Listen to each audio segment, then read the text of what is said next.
ចេញទៅឲ្យឆ្ងាយទៅអាដាយាយចាស់តើឯងកាន់សម្រាមអ្វីមកទីនេះនេះជាពិធីមង្គលការកូនប្រុសខ្ញុំមិនមែនជាកន្លែងចោលសម្រាមទេអ្នកស្រីថ្ងៃនេះកូនស្រីខ្ញុំរៀបការក្នុងនាមជាម្ដាយខ្ញុំក៏ចង់ឃើញមុខគាត់បន្តិចដែរខ្ញុំគ្រាន់តែយកនំគុំដែលគាត់ចូលចិត្តមកឲ្យវ៉ាន់ឈីងខ្ញុំមិនចូលរួមពិធីទេនិយាយគ្នាបន្តិចរួចខ្ញុំនឹងទៅវិញខ្ញុំមិនរំខានអ្នកស្រីទេខ្ញុំមិនហ៊ានទទួលពាក្យអ្នកស្រីពីអ្នកឯងទេភ្ញៀវដែលមកថ្ងៃនេះសុទ្ធតែជាដៃគូរុកស៊ីរបស់យើងបើឲ្យអ្នកចូលទៅតាមមុខមាត់គ្រួសារយើងត្រូវទុកណែណាអ្នកម៉ាក់អ្នកកំពុងធ្វើអ្វីហ្នឹងម៉ាក់ខ្ញុំធ្វើដំណើរឆ្ងាយប៉ុន្មានម៉ោងមកចូលរួមពិធីរៀបការខ្ញុំមិនក៏អ្នកធ្វើបាបគាត់បែបនេះវ៉ាន់ឈីងថ្ងៃនេះជាថ្ងៃអ្វីតើឯងមិនដឹងទេ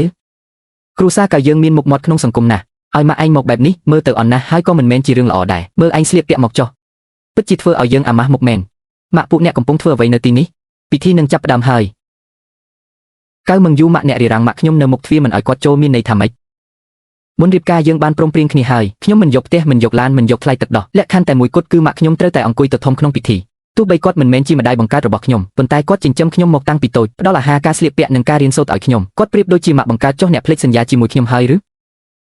វ៉ាន់ឈីងកុំធ្វើរឿងគ្មានហេតុផលអីថ្ងៃនេះជាថ្ងៃសំខាន់របស់យើងណាអ្នកដែលមកសុទ្ធតែជាថ្នាក់ដឹកនាំក្រុមហ៊ុននិងញាតិមិត្តយើងទាំងនោះទុកឲ្យអ្នកម្ដាយចាំចប់អាពាហ៍ពិពាហ៍សិនចាំយើងអញ្ជើញគាត់ទៅញ៉ាំអីដោយឡែកចុះហេតុអ្វីត្រូវរឹងរូសនៅថ្ងៃនេះវ៉ាន់ឈីងអ្នកទាំងពីរឈប់ឆ្លោះគ្នាទៅកុំព្រោះតែម៉ាក់ដែលធ្វើឲ្យកូនមានបញ្ហានឹងគ្រួសារខាងប្តីអីនាងយូនិយាយត្រូវហើយពិធីមង្គលការសំខាន់ជាងម៉ាក់ទៅឥឡូវនេះហើយម៉ាក់ថ្ងៃនេះអ្នកណាក៏អាចទៅបានដែរលើកលែងតែម៉ាក់ម្នាក់គត់ដែលមិនអាចទៅបាននេះជាថ្ងៃរៀបការរបស់កូនម៉ាក់ត្រូវតែនៅទីនេះគ្មានអ្នកណាមានសិទ្ធិដេញម៉ាក់ចេញទេលោកនាយកលោកស្គាល់កូនក្រមុំនេះមែនទេមិនខុសទេគឺគាត់ហើយ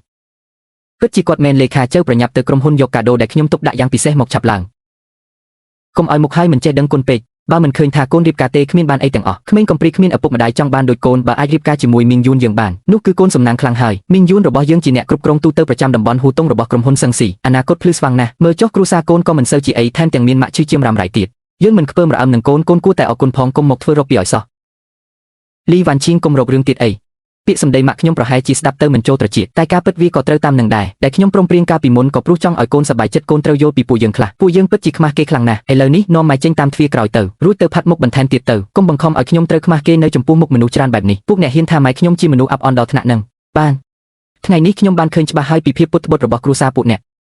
កលីនវ៉ាន់ឈីងបាននាងត្រឡប់ទៅក្រោយឆាករៀបការឥឡូវនេះខ្ញុំនឹងធ្វើដូចជាគ្មានរឿងអ្វីកើតឡើងបើមិនដូច្នោះទេខ្ញុំនឹងហៅសន្តិសុខមកបណ្ដេញម៉ែនាងចេញភ្លាមបា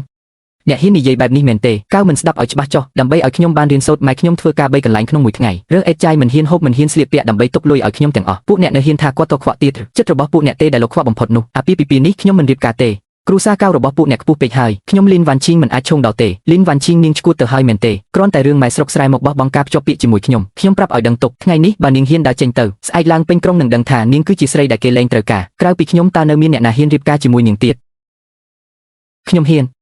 អ្នកជាអ្នកណាចេះតែរឿងរ៉ាវគេមែនខ្ញុំស្គាល់លីនវ៉ាន់ឈីងតើបានជាចង់ដកខ្លួនពីខ្ញុំនេះគឺរកបានថ្មីហើយមែនទេតើនាងលាក់បាំងរឿងអ្វីខ្លះពីខ្ញុំលីនវ៉ាន់ឈីងតើនាងនៅចាំខ្ញុំបានទេរឿងកាលពី5ឆ្នាំមុននៅស្ពានមាត់ទន្លេនោះគ្រូភ្ញាក់ឡើងណា